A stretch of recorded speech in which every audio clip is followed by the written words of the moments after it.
OMG, baby, tell them. Hey there, welcome to Powered by Backers. It is an earlier episode in the day, but I am joined here by coffee drinking Mike Dunn. He's running around hectic at the store, dealing with customers, dealing with COVID, all the fun stuff. Mike, thank you very much for joining me. Welcome to the show. Thanks for having me, and thanks for putting up with the moving target, which is a live store. It's all good. It's all good. We're bootstrapped over here. This is not no ivory tower BS over here. It's there you go. There you go. We definitely appreciate it. So the people out there watching, primarily entrepreneurs, business owners, we work with them on the Backers platform. So maybe something we could talk about. But welcome to the show. So I'll do a quick little intro. Basically, I looked at some of your bio. We talked. So you are the co-founder and director of 1922, which is a cannabis retail outlet. I don't know if we need to go any further than that. You've got some experience with Bell, Rogers, some, your traditional kind of media outlets, I think, over the years. But let's just dive right in. How much for I was going to say, what's your, I don't even know where to go. What's that? I said we're getting micro tactical first thing in the morning. Yeah. No, I'm just kidding around. But welcome to the show. Tell us a little bit about, what is 1922? Like, let's just start up. What is 1922? Yeah, so 1922 is a cannabis retail operator in the province of Ontario. We were approved to operate in February of this year. It's been a long journey. Like our road to being open is far from straight. Right. Everything is quite whimsical. It's kind of well documented. If you want to ask me specific questions, you could. I could do a half an hour just on the chaos in which this last 2 years of a journey that's been. But for like most entrepreneurs, I think everyone knows the success that is today was laid a year or 2 years ago. So I think everyone's probably pretty aware of that sentiment. Yeah, definitely. So that's who we are. 1922 as a brand represents the last year cannabis was legal before being criminalized. So okay, I was going to ask what that represents, the 1922. Yeah. Awesome. Well, No, I was just going to say, I'd love to hear sort of the Coles Notes version. So let me just ask one sort of quick question from uneducated in that space specifically. I mean, I've got some knowledge, but were you part of sort of the pre-legalization? Did you have the location prior, or was it all purely from a legalized standpoint? Or give us. Great question. So we've been bootstrapped since day one. So I mean, I think the Coles Notes about, for Brooke and I, she's not here, but my partner in life and partner in the business. So coming from telco, when you're talking about price plans, hardware, multi-SKU, multi-product, multi-channel, there are so many parallels between what I had known for 12 or 13 years and then what I saw as a business opportunity when legalization happened. So this would have been, we're talking like summer of 2018 sort of thing when the Cannabis Act was first starting to roll out. So we really, I studied it. I studied the markets a lot. And I, while I had a great experience at Rogers and Bell, which taught me a lot and got me to this point. So it's always positive. Right. Just kind of getting to that point where I'm 38 years old. I think you get to that fundamental place in those sorts of environments and constructs where I have to wear a singular label, and probably like a lot of entrepreneurs out there, I just didn't feel like. Yeah, you're still here. You're sorry. Yeah. In parallel. Sorry about that. Okay. No, I didn't know if it blanked or not. No, you're here. You're here. Yeah.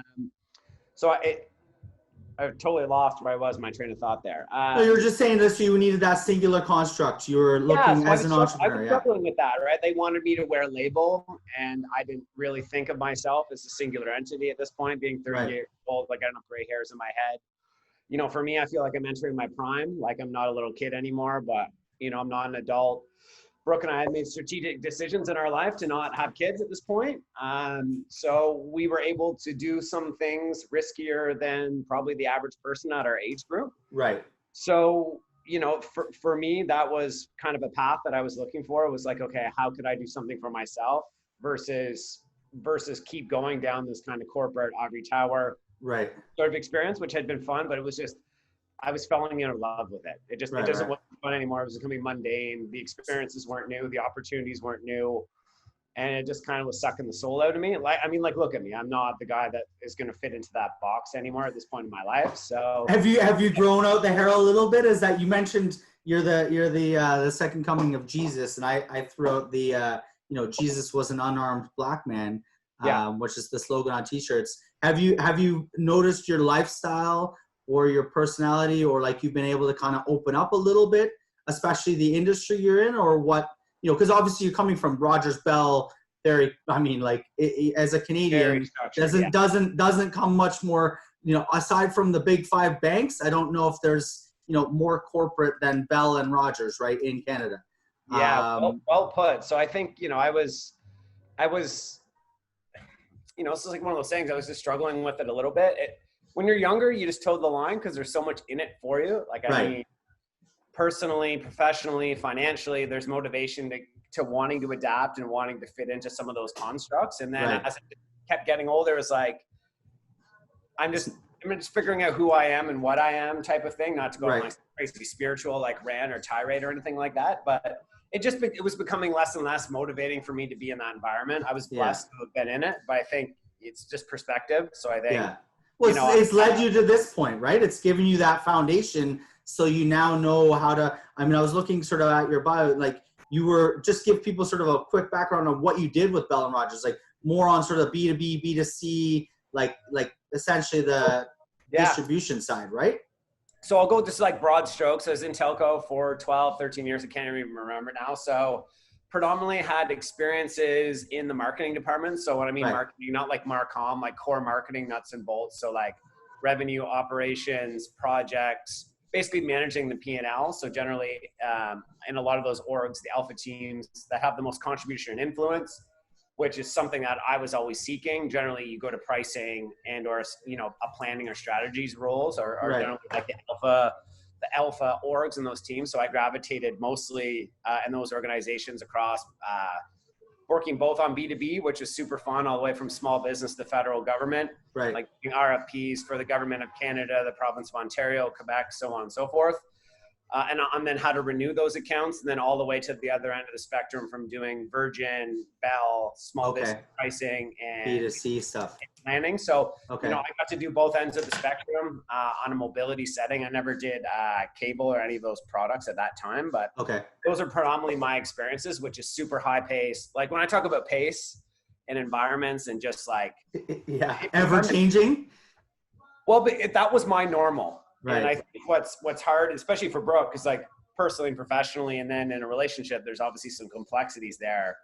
But I think, and then unfortunately for the people that have to be around me at the store, you start to realize in those environments when people say rhetoric like, oh, fast paced, this, that, and the third, that's intuitive depending on your perspective and your environment. So for me, like the pace that I can work at and go at is I would say coming out of that telco environment where that was kind of probably commonplace is definitely not common. So for me, it's one of those things, being an entrepreneur now, working with Brooke, working with the team, is how do you slow down? Right. To figure out, to be on everyone's pace kind of thing, right? Yeah. Cause like, you know what I mean? Like in telco environment, guys, for the people listening in the environment, I mean, like I'm looking at hourly reporting by, port ins versus port outs by segment, by province every hour. Like that's how the business is being managed. Like literally it's just moving. And then if the numbers are good, we react one way. If the numbers are bad, we're reacting differently. Like it's literally 24 hours. Is it really that reactionary, like on an hour by hour basis at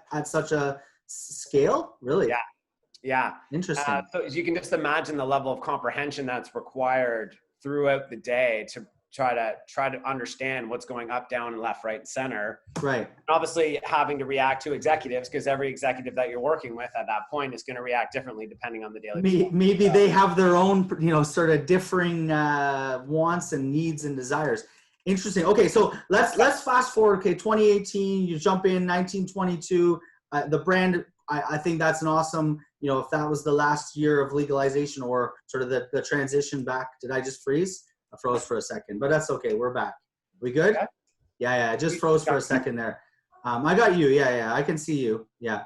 So quick question. So from my understanding, there was a sort of I don't want to call it a raffle for licenses, or some sort of like, initially there was a application, and then that kind of got whatever, and then there was some sort of like raffle, or I forget, like how would, give us sort of that because I think that's from a, we're going through, we're in a regulated space, so a lot of the people, the dealers or the funding portals on our platform, have to be regulated, so there's sort of a whole regulation component to it.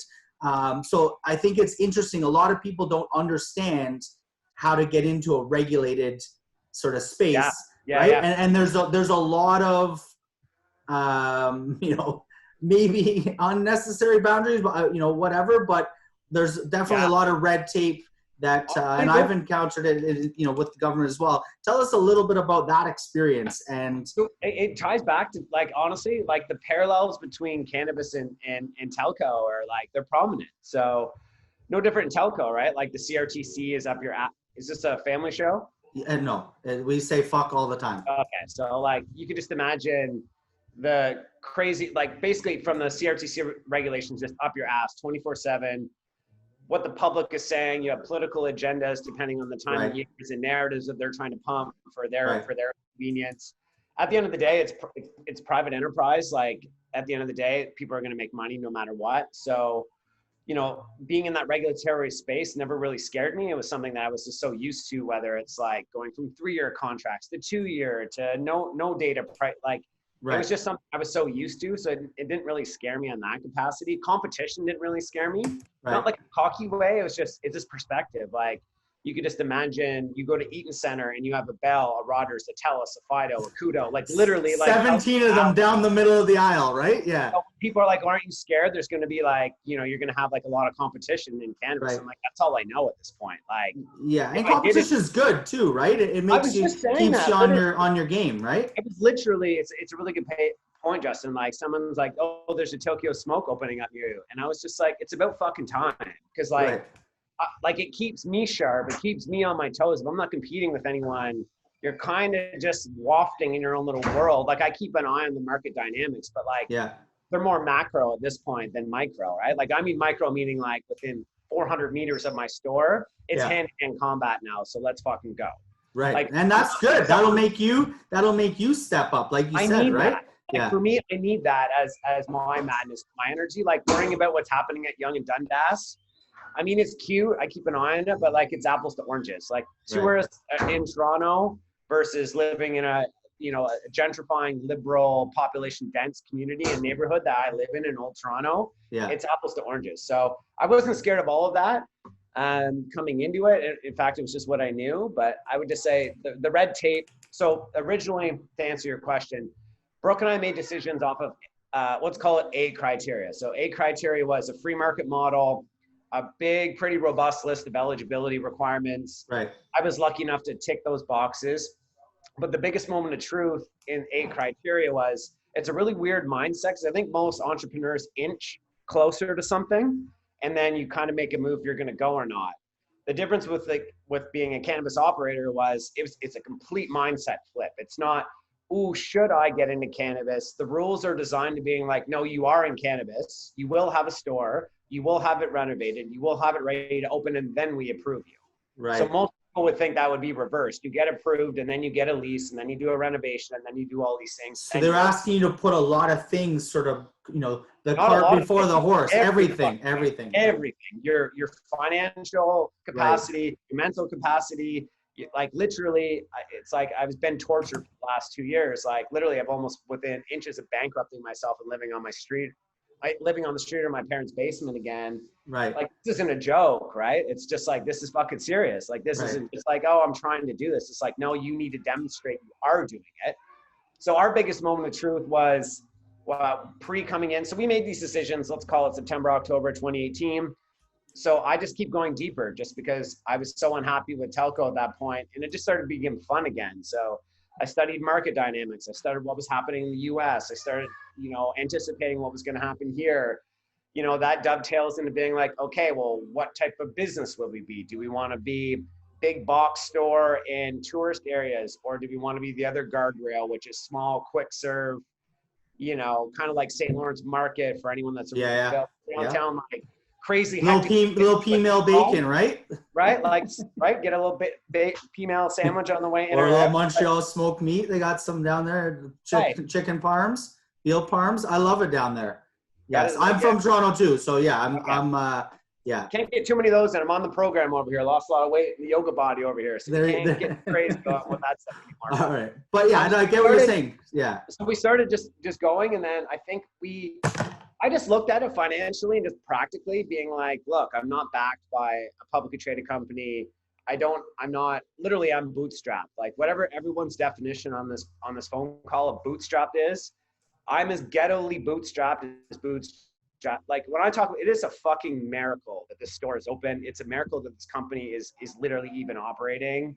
Like when you talk about like an underdog or a Cinderella story, like it sounds weird because it's me saying it. So it's obviously there's some self-interest there, but like, it's just nuts. The stuff that we went through and we're able to get through and being able to have things come together in the way that they have come together. Yeah. Anyways, but like, so just quickly before you get, where's your store located? So everyone knows. So we can pump that. 120 Sherbourne Street. So Sherbourne in Richmond, just on a kitty corner of Britton Street. Okay. Yeah, like in a building actually from 1924. So oddly enough, it fit with the brand and the dynamic. Pretty close. Yeah. There you go. Yeah, I see it there. 1922. Yeah. Yeah. So basically, we started just looking at real estate, and we're like, what makes sense? What doesn't make sense? So, you know, I had to lean into the fact that I look different. Brooke and I are probably uniquely different to most people. So it's like, look, I'm never going to beat them at their game, which is having cash. So we have to bet on being unique. So we're like, okay, what are things that are going to enable us to be unique, to be able to differentiate, and effectively, which is going to be a highly commoditized environment, just like every single basically market these days. Eventually, is commoditized. So we started looking. We found this space. We thought it was perfect.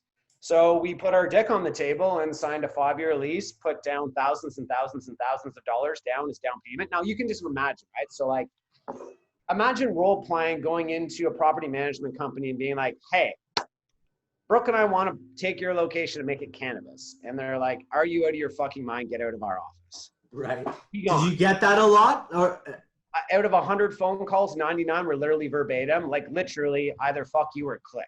Right. I'm not lying, not being exaggerating. I'm not trying to like be grandiose. Like literally, we got to remember context. This is like September of 2018. Legalization just happened.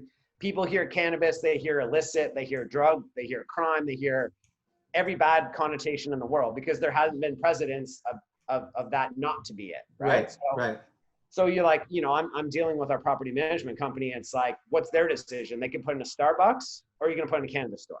Right. It's a very easy decision to be like, yeah, we're going to go with the safe decision. So Brooke and I literally had to I had to create a deck. We had to go to their board of directors. We had to pitch them. I had to show them $150,000 liquid in a bank account. I had to show them 10 years of fucking tax assessments. This is for me to give them the opportunity to let you rent from them. To give them effectively what ended up being before we opened, which was like $87,000 that I would never get back on basically paying for a lease for 18 months that I could walk away from, and they would literally have all the cash that I put down and whatever renovations I had done in the space.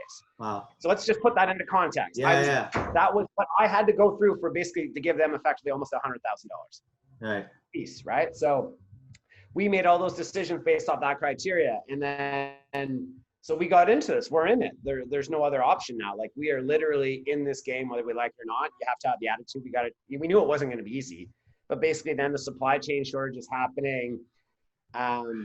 You know, there's this, I won't get into it, but let's just say basically they had to make a tough decision because they couldn't just start rolling out stores without supply, because then that's a class action lawsuit across every single operator to provincial government. I don't want to be in the business of suing the provincial government. Right. Waste my time, my effort, my money, my everything. So they did, which I think in retrospect was the best decision at the time. I think they had Deloitte in there. I don't know what other lobbyist groups or anything could have been pushing for it. So basically we make decisions off criteria A, literally 48 hours before we're supposed to apply to open, they changed to a lottery system. Now, Justin, you and I. Okay, so that's what okay, that's crazy. Yeah. So literally. Yeah. No lease, no money, no vision, no strategy, no branding, Nada. You and I had the same weighting of a chance to win effectively, which to this day was a lottery. It was just a really roundabout way to go win $2 to $5 million, because that's effectively what's happened, right? So, you know, I think we were number 10,000, almost 11,000, 16,000 applicants, and I'm literally paying for a fucking I'm literally paying for a space sitting vacant, and the same guy like you, Justin, could have won that had nothing. No ability, no competency, no vision, no foresight, nada.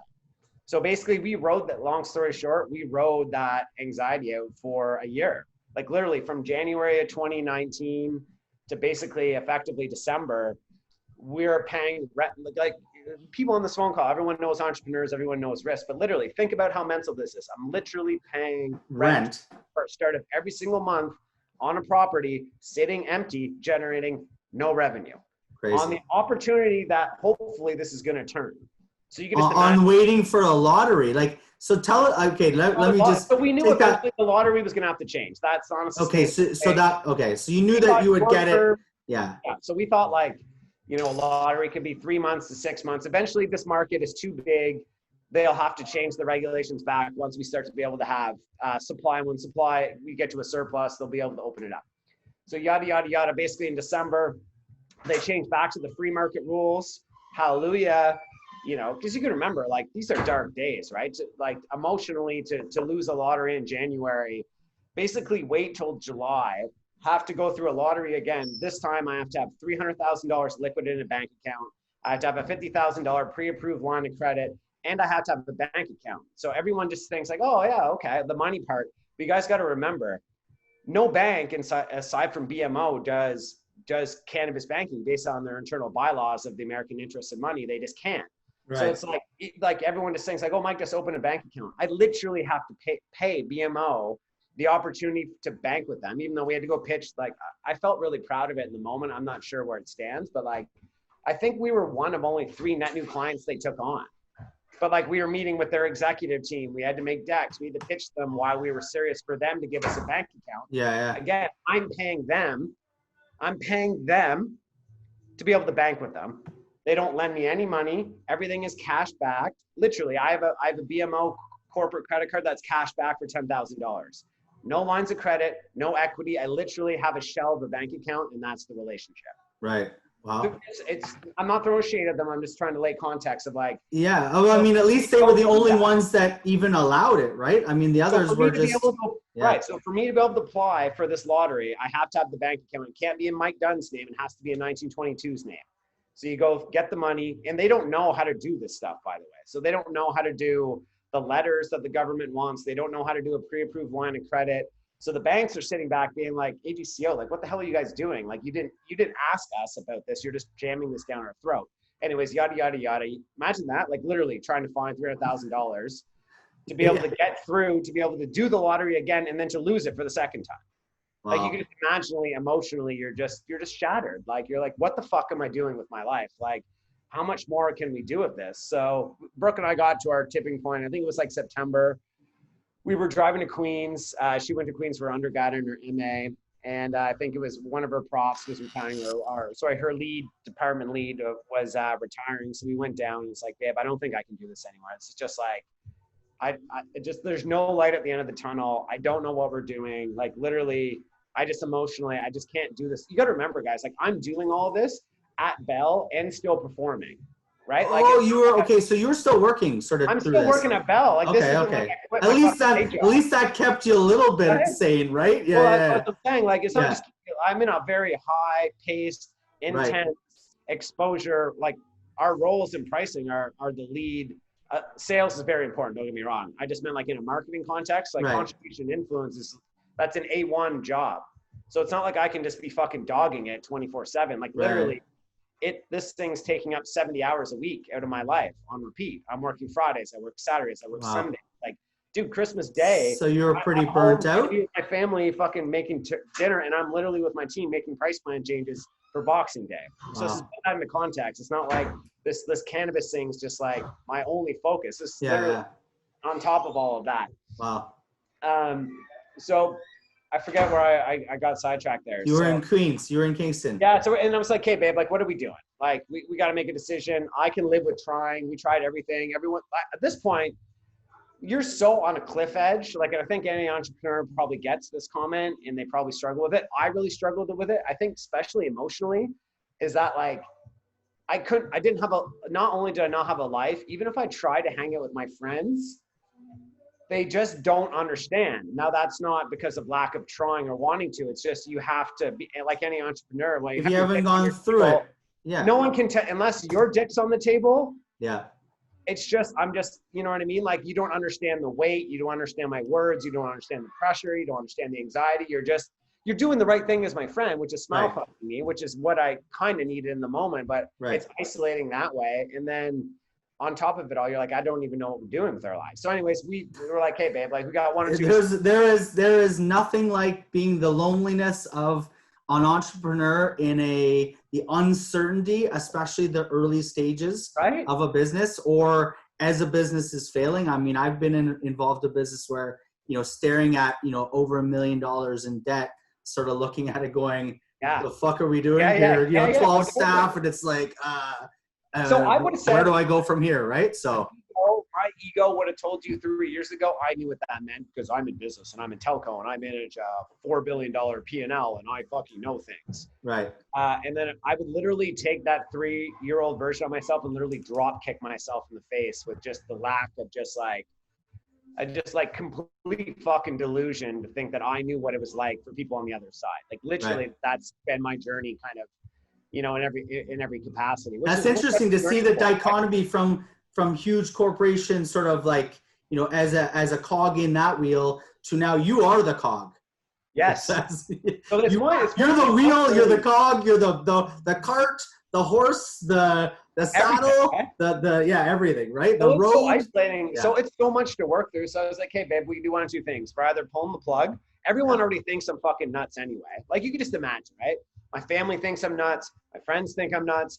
Anyone around me is like, what are these two psychopaths doing? Like, not married, no kids, wasting all their money trying to get into cannabis. Like, you could just imagine the judgment just and you're just like, okay, whatever. I'm just in my own lane.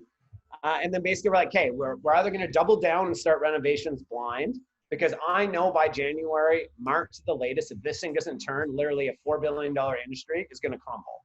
And there's too much cash. There's too much political currency and capital and advocacy with these LPs right now, and all the money in the stock market funding these guys.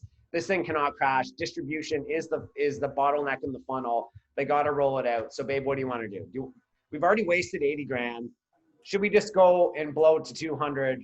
At this point, I'm fucked either way, right? So like losing 100 grand or 200 at this point, I'm fucked either way. So it's my whole 13 or 14 years of working hard, doing the right things, squirreling money away in RSP.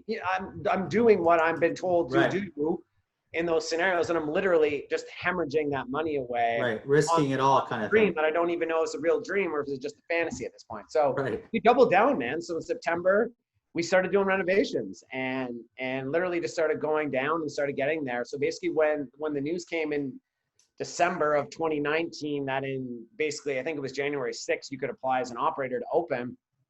You're ready to go. Okay, I got the corporate structure. I got, like, literally we are as fine-tuned as a machine as you could be. We are tuned. Like, we're not scrambling. To me, in September, I had the mindset that we were opening with or without the regulation. Right. So like for us, we were already there. So like by the time January came, I think we got approved February 25th. The store was basically done in March. Aside from decor and some obviously like fine tuning stuff, but like, let's call it 95% of the build was already done. Yeah. And then we applied in March, and basically we had an original open date. It was supposed to be like in April, and then COVID hits. How did that just, I think this could be a episode 2 if we then talked about the next.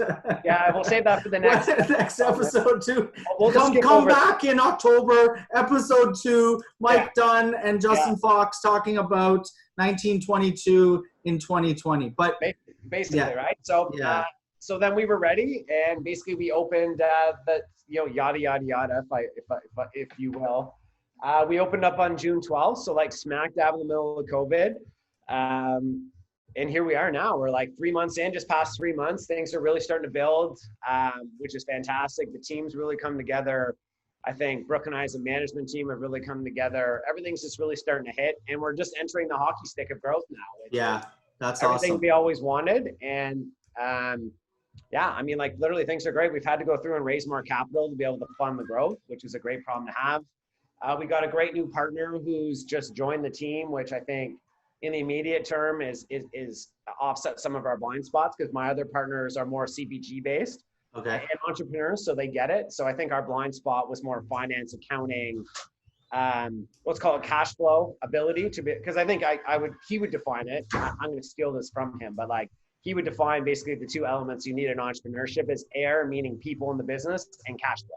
Right. So he has the ability to bring basically the finance, the accounting. He's proficient in mergers and acquisitions. He's literally just flipped 3 companies. So that was always a blind spot and a missing piece for us, because I think our intention is to scale, but I think we're going to do it in a more calculated way versus try to force stores open right now. Yeah. So we're able to bring him on board, which has been fantastic, and we're off to the races, man. So that's kind of awesome.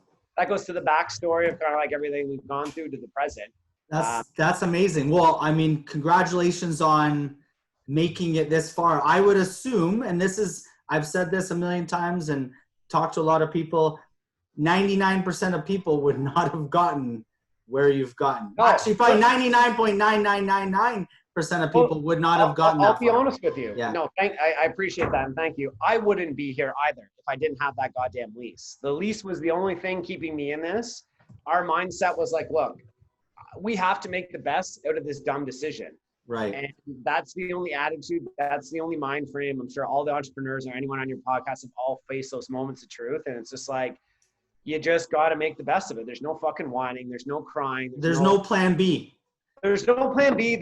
So if this store doesn't open, then I'm opening a coffee shop and Mike's going to be making espressos, whatever. Right. It is what it is. I can always go back to this other life if I need to. But that was our mentality. And it was savage. Like, yeah.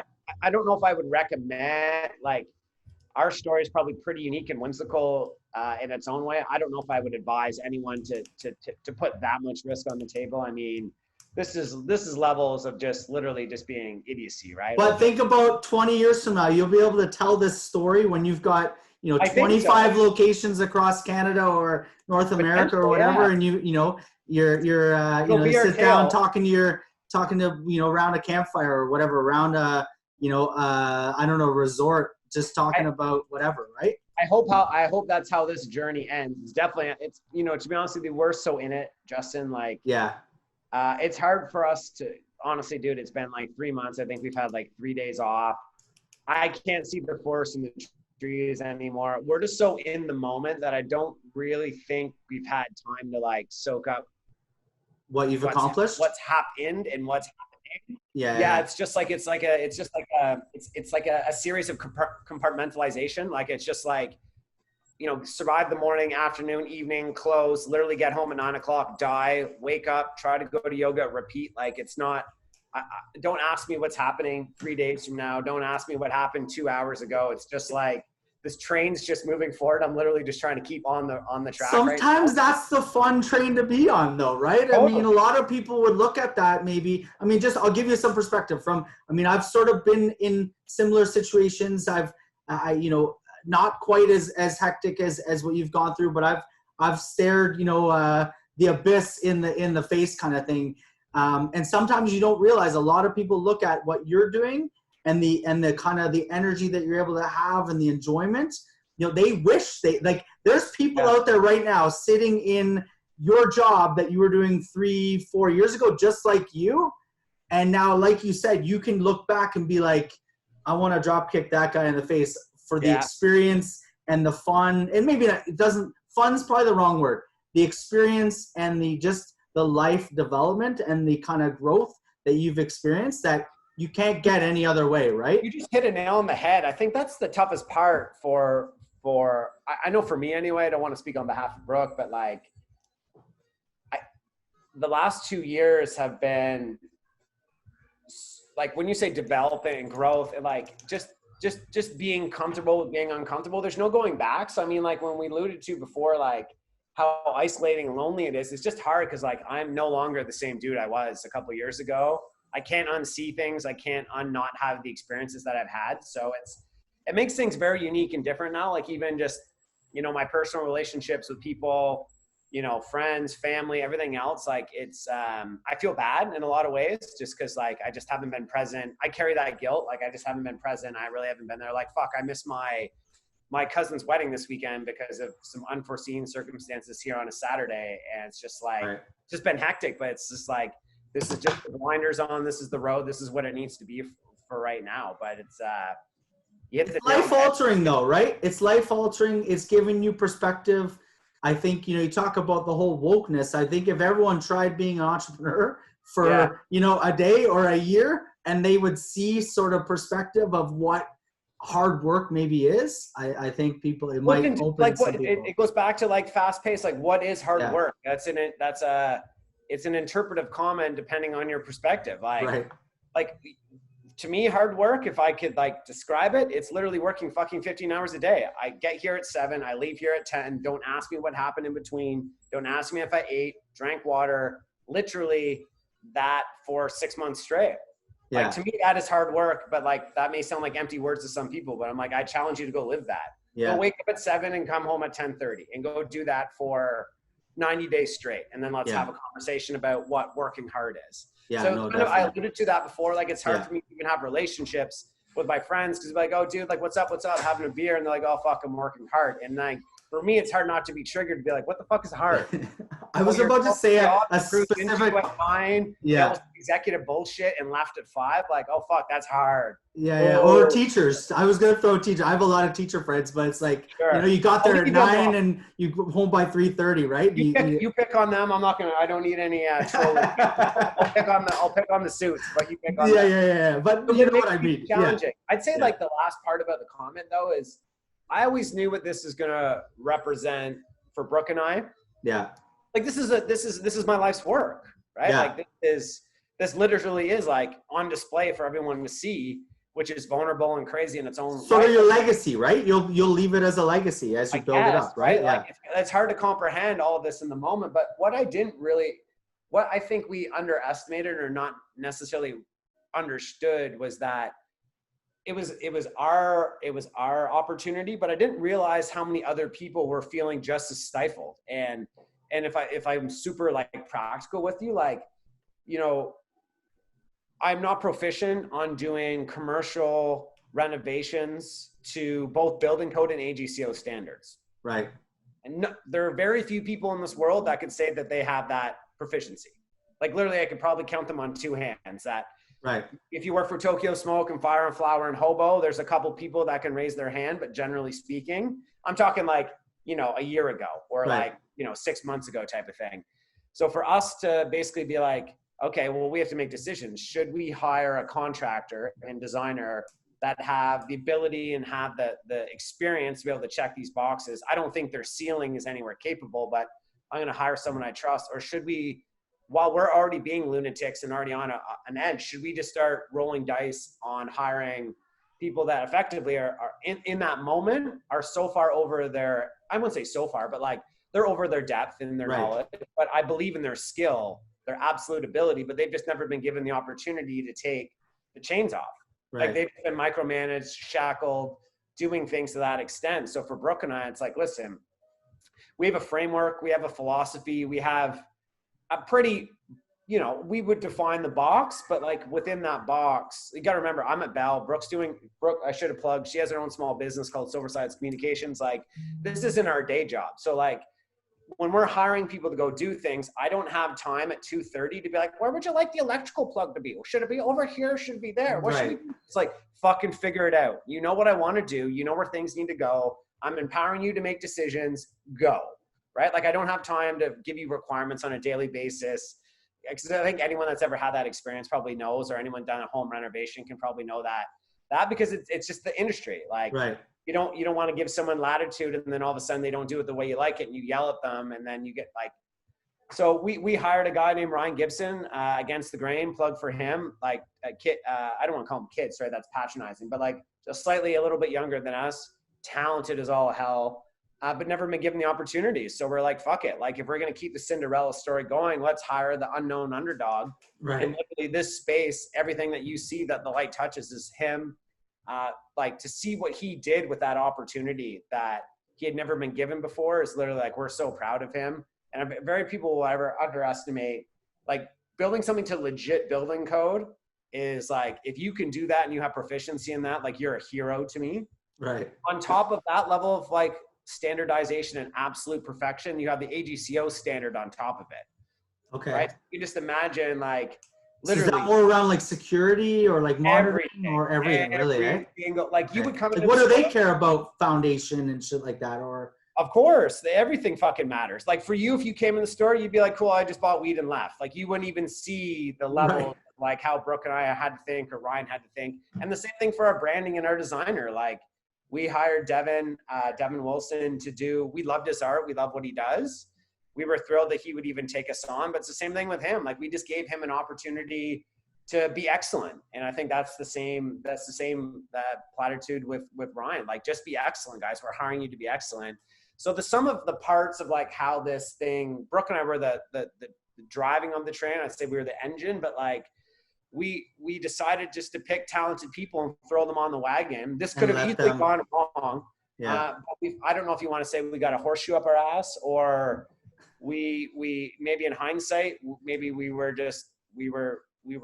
unlucky, or maybe it was smart. I don't fucking know anymore. It's probably a combination of all of the above. But the way that this thing has, when I alluded to at the start, like, we're bootstrapped. I mean, like, guys, we are so underfinanced.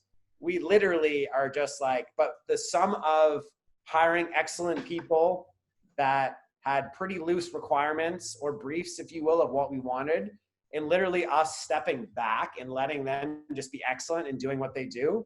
Like, 1922 is a sum collection of all of those parts and all those philosophies. And we wanted to be unique. That was always our objective, was to be unique. Again, I can't compete with money.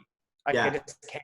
And I can't compete with Young and Dundas, but I can be unique, and I can be original, and I can be authentic. And I think people see that when they come into the store, that like, this place is authentic and it's real. It's not. And they can appreciate that. They can appreciate that. Yeah. Well, because I know when you're in a downtown, like, again, like, this isn't taking shots at other people or other walks of life, but like, I'm just of the belief at 38 years old, like, I'm just living my fucking truth. And this place is just a representation of that. I'm not some 62-year-old balding fat restaurant owner being like, how do I make money off the kids these days and the dope things and make sure the females buy stuff? Like, that's not where I'm at. Right? Like, I'm not, like, I love, that's kind of like your Burns, your Mr. Burns. I was just going to say, that's kind of what's rolled out, right? Like, you know what I mean? Like, I don't want to take shots at other operators because I don't want to tear them down, but like, we're just literally living our truth in that way, in that capacity. But like, I think people get it. Like, it's just honest, and it's us. And I don't know where it goes from here, but we're thrilled with how it all came together, man. Honestly, awesome. This interview could go in so many different ways. You know what? I have about 4 other questions. But I don't want to take too much of your time because I'm assuming you're busy. I'll be short. No, but I mean, I usually end it on one question, so I'll save that for the last. But just one of the things you touched on, and I think is awesome. I've had, this is about the 50th show I've done. With backers, we help companies like yours. It's an equity crowdfunding platform, so literally your customers become your investors. So if funding is an issue, I'll make one little pitch for us. But that's what backers is, and I don't usually talk about it on the episodes here. I sort of let people look it up. But definitely we should talk about that. But one of the things that always comes up is sort of the concept of leading from behind or servant leadership. And I don't know if you're familiar with it, but you mentioned sort of the giving the autonomy to your, whatever you want to call them, contractors, employees, staff, whoever, and letting them run with it. Like, give us sort of your mindset, because I think that's one of the things that I think a lot of entrepreneurs, like, obviously your journey is amazing. I think, yes, luck, hard work, perseverance, persistence, like all of the above, you're living your truth. All of those things probably led to it. But I think, there's probably some credence in the idea that letting these people run with it and giving them sort of that autonomy. Like, I'd just love to know, like, your mindset on how you were able to do that. Because believe me, a lot of entrepreneurs, myself included, it's very difficult to say to somebody, here's my vision. Yeah. Yeah, go ahead and run with your own thoughts, right? No, it's fun. Like that's got to be a tough sort of thing to do. It started in telco. So I was blessed to really have some incredible mentors and some people in my life, and just being around people that are that intelligent and that capable and with that level of comprehension is just like, it's infinite, right? Like, I don't think you can put a dollar figure around it, just being in their presence. So like, I picked up on a lot of their management styles when I was really probably young and influential. Like, I'm like 26, 27, 28. Right. So I'm highly impressionable at that point, and being around someone that's that capable, like, you can't help but pick up their traits. But like, I could see like in their senior executive behavior, I could see their approach. It's just like, it was very simple. It's not like a silver bullet. It's like, hire exceptional people, give them direct and clear, achievable roles and responsibility that are measured, if possible. Right. And let them be fucking excellent and smart. Let them do it. So yeah. I kind of really like adopted that. Like, even as I was a people leader in telco for the majority of my career. So it's like, I kind of brought that adage through. I was very unique. I think, like, if anyone ever worked with me or for me or around me would probably like echo the sentiment, but like, I had gone through those journeys. So like, I had seen a problem, solved the problem. So like, you get to a point where like, there's nothing in this for me anymore. Right. But I kind of developed the management style where it's like, find talent, give them room to figure things out. My job was to basically be direction. I looked at myself as road signs. So it's like, just go north. I'm not going to give you the route. Figure it out. I'm just going to make sure you're not going south. But like, I'm going to be patient and let you figure it out. But eventually through the journey, you're going to be better. So I had started that management probably like 6-7 years ago. So for me, it's just commonplace. It's what I know. It's where I'm comfortable. I like my personality, how I operate. It kind of is a bit of a sixth sense. Like, I'm either all in or I'm kind of going to step back and manage it. But like, if I'm doing it, I'm a wrecking ball. Like, just fuck out of my way. I don't need anyone. I'm just going to go. So do you find yourself, how high percentage do you find yourself doing that in this business versus, letting people go? Sorry to no, it's fine. So I think when you alluded to like how we got here, that was just me leaning into being a wrecking ball. Okay, that's what I was wondering. Like, it was just go, make it happen. That's what I do. That's just me. I just try to lean into it, embrace it. But like, when it comes to the team, I think it's a bit of my sixth sense. I don't know how to describe it without sounding like a complete crazy person, but like, I just have this ability for like to read character and people. I don't know where that comes from, but like, I kind of am good at being able to read like, oh, okay, this person's really smart, or this person is really capable, but probably never had an opportunity. And so we hired, like, as eclectic as it was that we got this business off the ground, how we hired was just as eclectic. Like, my manager at the front of the store right now is the school teacher. And I didn't care about having backgrounds. I cared about IQ, EQ, and someone that was being able to be thought-provoking and engaging. And I will teach you performance, but I can't teach you the latter. Right.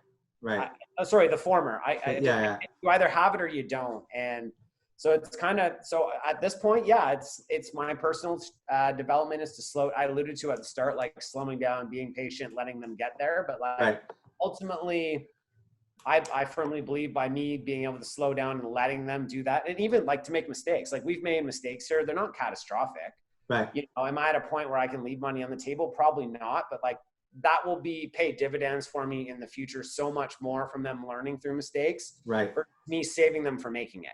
It's kind of like the parenting nature nurture kind of thing, right? So you learn more from mistakes than you do from. And so did I. Exactly. Given the opportunity in my career in telco to be able to make monumental fuck ups, and I probably learned more from the fuck ups than I did the successes. So I'm always trying to like keep that in mind here, and just being able to plant those seeds, because ultimately where this company is going to go is going to be off their backs, right? So and I firmly just believe in giving people opportunity. Like, my managers and stuff right now, they do the buy sheets every week. Like, they're spending $40,000 a week on inventory. I'm not doing that because like, I believe that they know our inventory, they know our sales philosophy, they know our products philosophy. So like, it's their job to be able to tell me what they think they need, and then it's their job to create demand for it.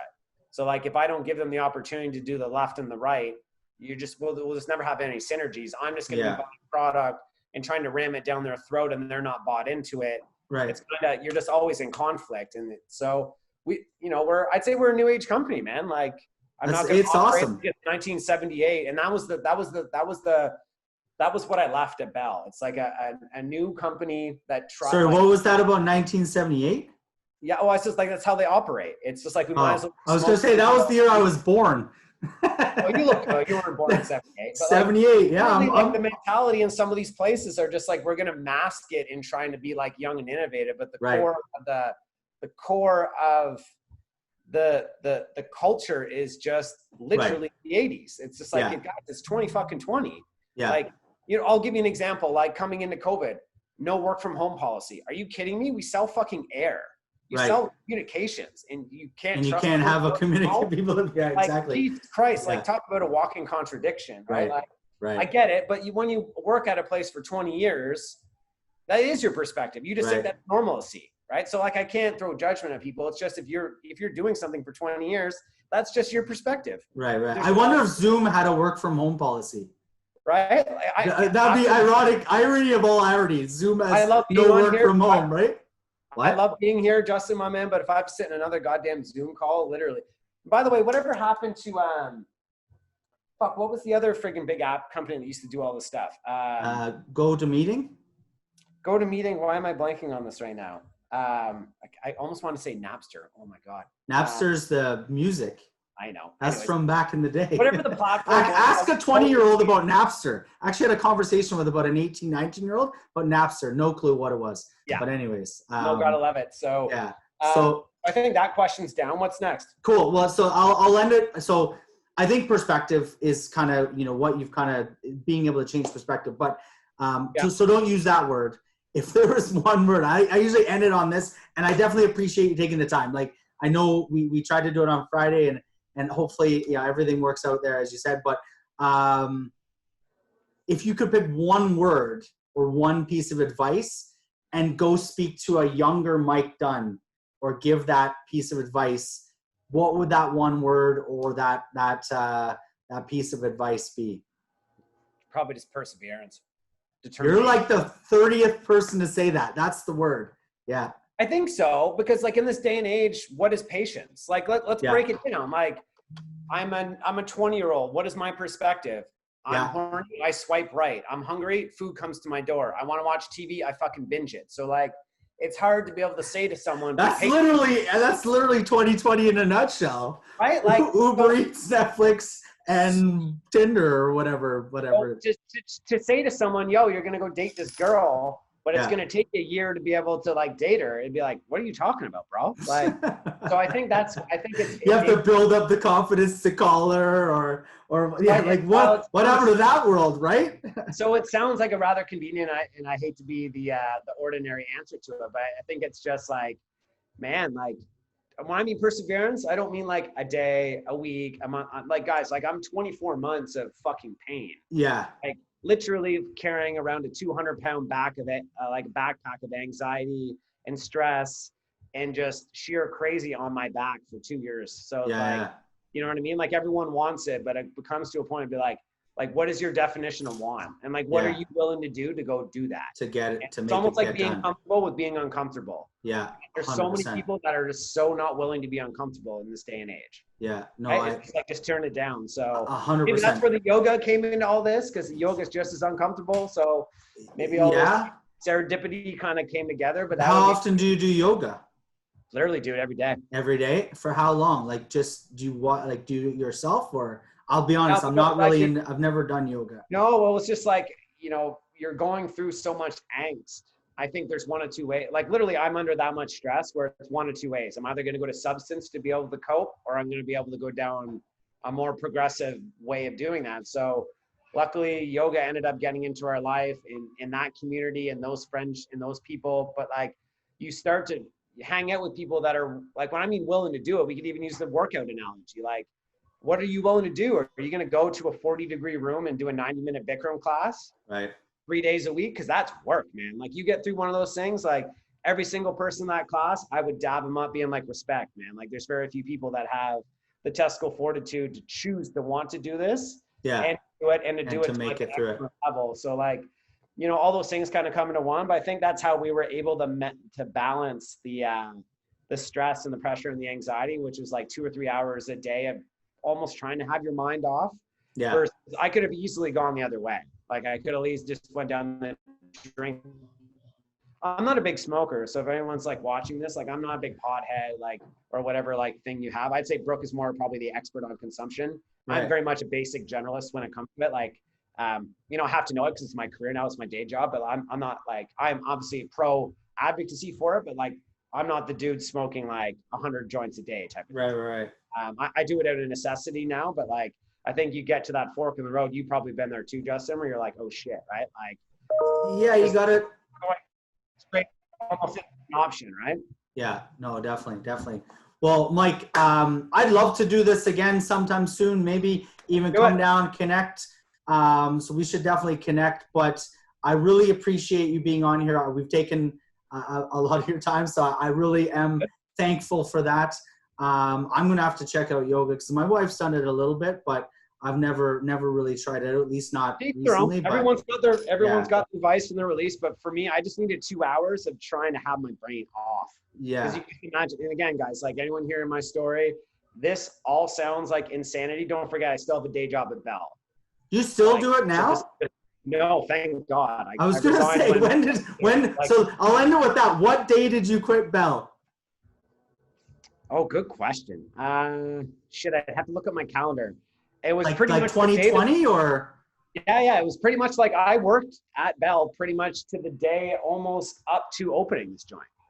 Oh, so like up until just this, like recent in the summer sometime. You said June something, literally, right? I think it was like, I think I resigned like June 3rd maybe or something. Oh, really? Like okay. Because I think like, you said June 6th. When you like, sorry, you said you opened the store June 6th, was it? June 12th. I think I resigned the day after I knew we were going to open. So I think it was a Friday. We got our open date. I think I resigned on that Monday. Wow. But literally, I was doing all of that up to this date. So like anyone hearing like it's just to put it into context. When you hear pain, when you hear like the words coming out of my mouth, please don't forget, I literally have my career going on, which is supposed to be my A priority in life. And this happening all at the same time, right? Wow. So like when you talk about like perspective and perseverance and all these things, like work 2 jobs and then go to yoga 6 days or 7 days a week. And then we can have a chat about what perseverance means. Until then, if anyone needs help, I'm here, holler at me. I'm not hard to find, man. Like, where can what's the website for 1922? Yeah, 1922 Cannabis, retail.com, on Instagram, which we got deleted for. Our new page is shop 1922. We should be up there. Everyone check it out. And then my personal email is mike@1922crltd.com. All of it's on the website anyway, but awesome. They can check you out on LinkedIn too, right? Hell yeah, and on LinkedIn. If anyone needs anything, man, I'm always here. I'm an open book, so feel free to reach out. Awesome. Until then, man, pleasure. I can't wait for round 2. Appreciate it. Thanks, Mike. Enjoy your day. OMG, baby, tell him.